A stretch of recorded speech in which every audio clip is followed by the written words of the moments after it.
Good afternoon po. Question po from our desk. Kasi last meeting po ng inyo pong committee, dumalo po si Vice President Sara Duterte at nag-take ng oath. So may chance po na i-clarify, tanungin ng komite ang Vice Presidente sa mga alegasyon laban sa paggamit niya ng confidential funds as well as ng DepEd. Pero walang pagtatanong na nangyari kay VP Duterte last hearing. Bakit po ganun?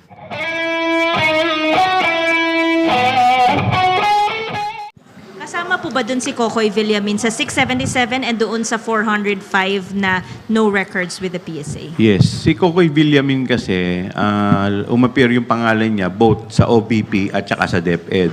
So dito, lumabas dito sa PSA na hindi rin nag-i-exist sa birth, sa marriage at saka sa death si Cocoy Villamin. So yung 677, DepEd and OVP rin yun, sir? Hindi. Yung 677, DepEd alone. Iba pa yung sa OVP. And then magkano, sir, itong napunta sa 405 na walang records with the PSA?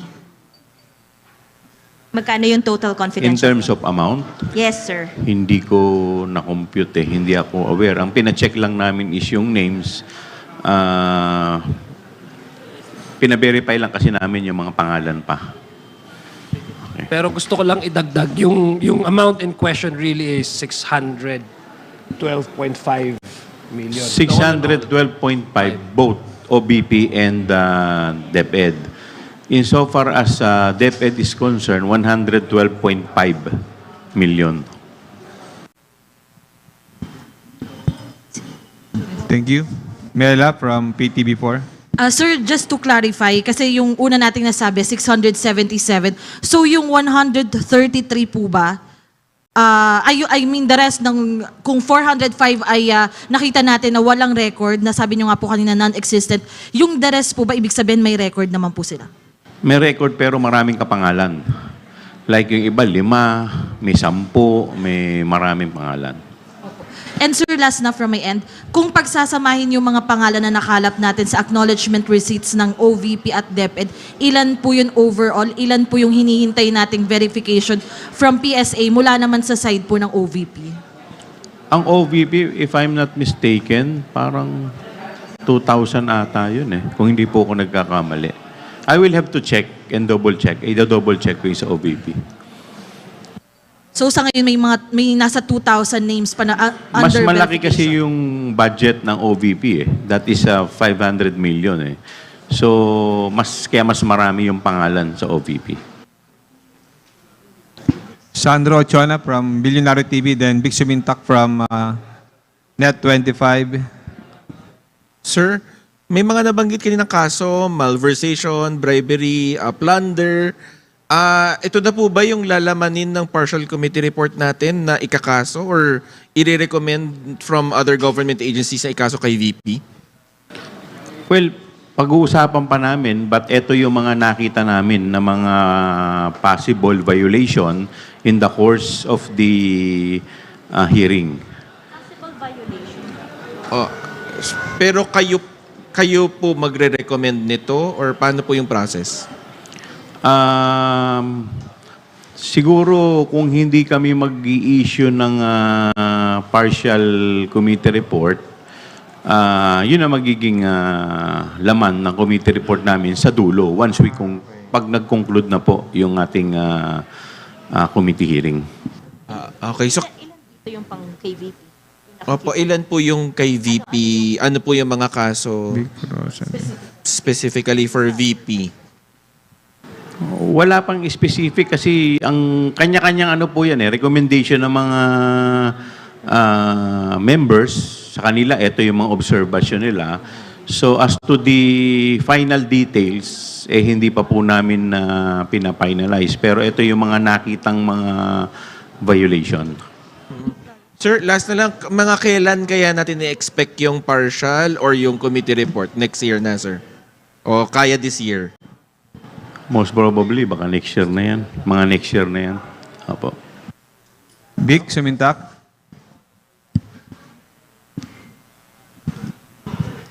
Sir, Chairman Chua, clarification lang. since the investigation of the House Committee on Good Government and Public Accountability is not yet terminated, but you intend to release a partial report, especially on the investigation doon sa Confidential and Intelligence Fund ng Vice President. So, may we know kung kaya kayo nag-release ba ng partial summary report or summary report so that this report can be used by the House Committee on Justice regarding the impeachment case by the Vice President Sara Duterte? Well, actually, year-ender to parang summary Ito muna yung summary kung what happened in the past 7 hearings, what transpired, at kung ano yung mga nakikita namin na violation.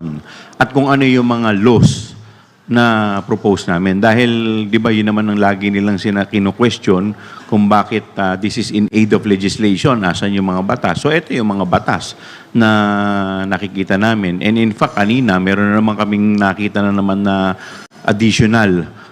Like, for example, yun dun sa yung hindi, yun dun sa yung sa ng pagselyo, 'di ba kino-question kasi nila na baka mamaya gumagamit daw ng mga pseudonym dahil confidential nga daw po 'yan. So nakita namin na dapat ilagay na rin para mas clear doon sa mismong joint circular 2015. Magiging part din ng recommendation namin 'yan na kailangan it should bear the true identity or name. Idadagdag ko lang po, no? Actually, one of the reasons why ang ating chairman is nagkaroon kami ngayon ng summary report is precisely also because there are filing of impeachment complaints. Now, we would not at any rate or at any way preempt whatever is the decision or how the Committee on Justice would appreciate these complaints. Kaya nagkataon lang talaga na may nag-file ng complaint at may re-refer na nga sa Committee on Justice. I think part of the committee's way of respecting what's going to be how the Committee on Justice will proceed and will approach the impeachment complaints is to summarize what we have discussed for the past 8 committee hearings. Sir, one last from my end. So, meaning to say, it can be used by the Justice Committee in the determination of forms and substance of the impeachment complaint against Vice President Sara Duterte, because in your hearing, lumabas din yung bribery, graft, and corruption, which includes in the impeachment case filed against the Vice President. Yung mga final pong impeachment complaint, if I'm not mistaken, marami rin naman po kinuha nila dito sa committee hearing namin So, to answer your question, it will not prevent them from getting information, mga recommendation dito po sa aming committee hearing. Idadagdag ko lang, no. Balikan po natin yung kasagutan po namin kanina na that would depend on how the Committee on Justice approach the complaint. So, yung committee hearings naman po natin, it's a public record. It's being televised and being streamlined all over different social media platforms. So, I guess a way of really allowing kayong sa aking consideration, for my personal take on this is to allow the complaint, the impeachment complaint, referred to the Committee on Justice to have its way, how they would discuss that. Kaya nga po tayo ngayon nag-summarize is para hindi parallel while dinidiscuss natin yung mga issues, may mga katanungan tayo, at the same time doon sa kabilang kwarto ay nagdi-discuss sila ng impeachment complaint. I mean, that would, to me, that would certainly be something that should raise an eyebrow para sa akin. So just to be more circumspect in terms of allowing other committees to do its job, mas magandang i-summarize na lang natin kung ano na pag-usapan. Thank you. Rosalie Cas from UNTV, then followed by Dwight De Leon from Rappler. Good afternoon po. Question po from our desk. Kasi last meeting po ng inyo pong committee, dumalo po si Vice President Sara Duterte at nag-take ng oath. So may chance po na i-clarify, tanungin ng komite ang Vice Presidente sa mga alegasyon laban sa paggamit niya ng confidential funds as well as ng DepEd. Pero walang pagtatanong na nangyari kay VP Duterte last hearing. Bakit po ganun? Well, actually, may mga magtatanong supposedly sa kanya, but unfortunately, nagkaroon po ng incident kay Gina Acosta. Kasi yung mga congressman na nando doon, nakapokus muna sila doon sa mga SDO na umattend. So, siguro kung medyo natagalan pa, pupunta talaga kay BP Sara. Hindi po ba siya waste opportunity kasi early in the morning, if I'm not mistaken, in the afternoon hanggang gabi, present po si VP Duterte as well as the security officers po na kung saan dumaan yun pong confidential funds. Pero hindi sila natanong about dun sa mga allegations ng irregularities. Hindi po naman, dahil nilay muna yung predicate dun sa mga SDO. Yun ang pinaka-importante munang tinanong eh. But unfortunately, nagkaroon nga tayo ng emergency situation. Kaya po hindi po nakaabot kay BP Sara. Last na lang po on my part, yung pong inisa-isang mga kaso of legal liabilities, probable or possible legal liabilities, inisa-isa na po ba ito dahil may sapat ng batayan na nakita yun pong inyo pong komite para magsampa or mag-recommend ng charges to file against the key officials of OVP at DepEd under VP Duterte? Based po sa 7th hearing na nangyari sa atin, ito po yung mga recommendation ng mga member na nakikita po nila na possible violation na nangyari po sa mga paggamit po ng confidential fund. Thank you po. Thank you, Dwight. Good afternoon po. Clarify lang po, Chair. Yung legal liabilities, potential legal liabilities raised, stand ba siya ng committee as a whole and it's just that it's not yet final dahil potential pa lang, or is it just the stand of individual members? Kasi sir, there seems to be a system in the way it was presented, organized, parang bawat lawmaker may nakatoka sa kanya, ikaw di-discuss ng bribery, ikaw magdi-discuss ng malversation. It seemed like there was a system in the way it was presented. So parang group presentation siya by the Committee of Good Government. Ito po kasi yung nung nag-discuss po kami, ito yung mga stand ng mga individual. May kanya-kanyang observation po yan. And we have to realize na ilan po din sa mga lawmakers are lawyers. So ito po yung mga, and then they agree. So ito naman for purposes of wrapping up, ito pong year-ender natin. But insofar as yung final committee report, pag-uusapan pa uli yun. But basically, ito po yung nakikita at mga recommendation ng mga individual members ng committee. In addition to that, no, we're talking of not just simple resolution. This involves the second highest official in the land, and it involves quite a number of millions of pesos, hundreds of millions of pesos. So kailangan meticuloso yung approach natin. Hindi ito yung ordinary lang ng inquiry. No, ito ay isang mataas na pinuno ng ating bansa, very popular. So kailangan, once we lay down the predicate and once we formulate our own questions, yung tumbok na dapat malaman ng tao. And number two, like sa akin, sa case ko, I particularly was more interested in knowing how in the confidential funds were being spent. So sabi ko nga, confidential fund is not intrinsically evil. It is how you utilize that makes it, questionable. So pupunta ako dun sa ARs. So ayun talaga yung interest ko kung ano yung mga discrepancies in the ARs. As to the other congressmen, members ng komite, meron din silang sariling mga interest. So, before kami pupunta doon at baka hindi ma-juggle up yung lahat ng information, nag-uusap-usap talaga kami kung what are the parameters ng bawat issue para maganda ang pagkaintindi ng ating taong bayan. Dahil hindi ho ito ordinaryong tao ang pinag-uusapan natin dito at hindi ho ito ordinaryo at mababa lang yung amount ng pinag-uusapan natin. And number 3, to your question, hindi po ito officially na stand ng komite with due respect to our chairman. These are individual observations of each of our committee members. Ano lang po yung specific timeline kung kailan natin balak tapusin yung pag-iimbestiga ng committee? Parang bago ba mag-campaign period? Are you eyeing na sana magkaroon na ng final committee report? Ano po yung tinitingnan nating parang siguro hard deadline for the committee?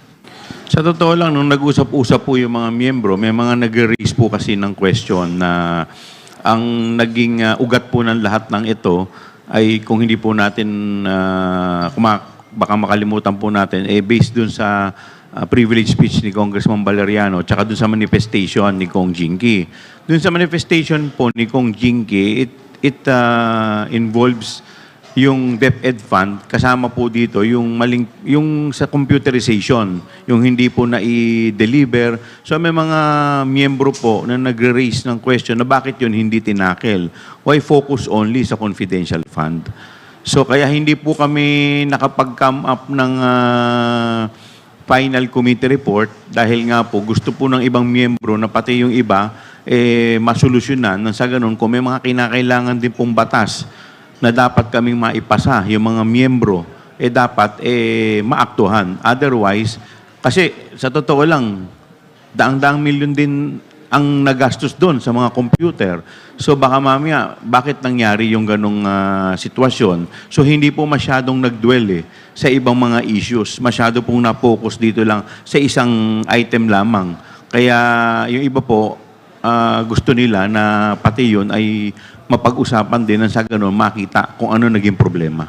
Pero kung ano yung parang kung may deadline lang. Kasi pag nag-break kayo ng February, yung balik nyo na after the elections. Tapos, syempre mag-expire yung term nyo by end of June. Siguro sa susunod na mag-meeting kami, ipa-finalize namin kung ano po talaga ang nais ng mga miyembro. Kasi syempre, you have to consider yung lahat ng mga opinion ng mga miyembro mo So, kailangan we have to come up. Otherwise, kung may mga miyembro na hindi rin naman ayaw pa na matapos, o kagaya kanina, si Congresswoman Franz Castro, tinatanong bakit yung dalawang hindi kino-question. So, may mga ganitong issue So, hindi naman po pwedeng desisyonan lang ng chairman lahat yan. So, kailangan lahat yan, siyempre, i-consider mo lahat ng mga opinion at mga insights ng iyong mga miyembro. Thank you po. Thank you. Let us hear the next questions from Lines Capanti of GMA Online, followed by Kat Porbes of Radyo Pilipinas.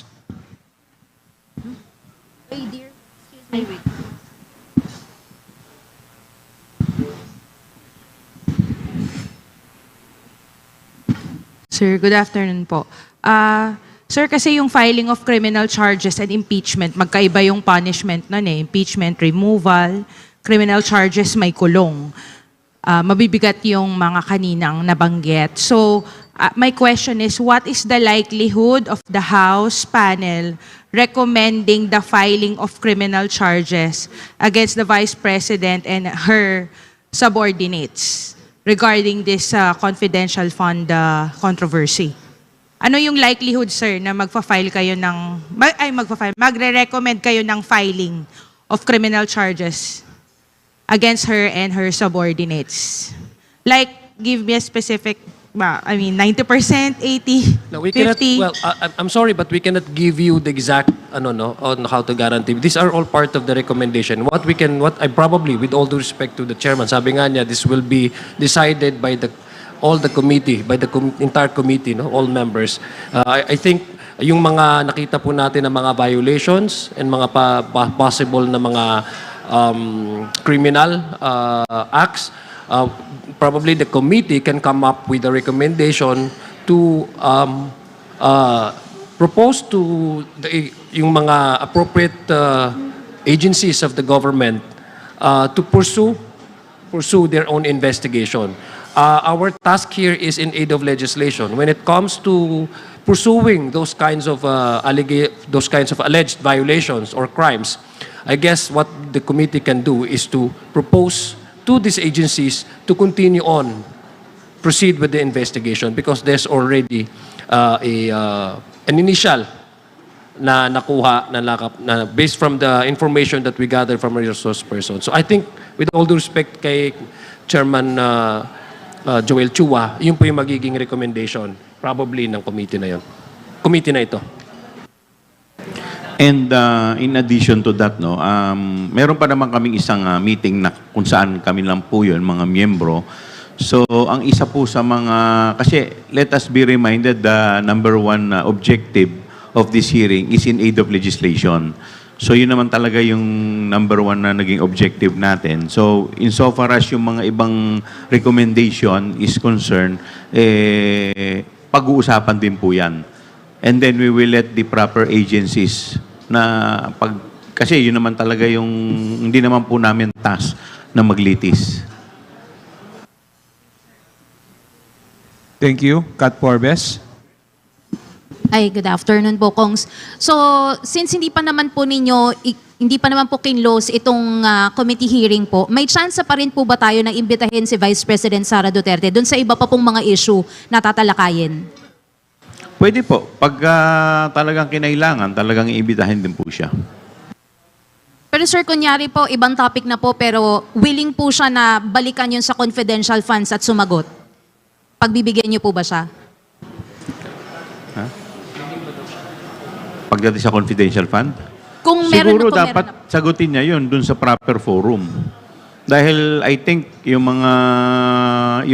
kung inirefer na po, yung impeachment niya, nirefer po sa Committee on Justice, I think that is the proper forum para yun sagutin. Ed Sarto from DZME.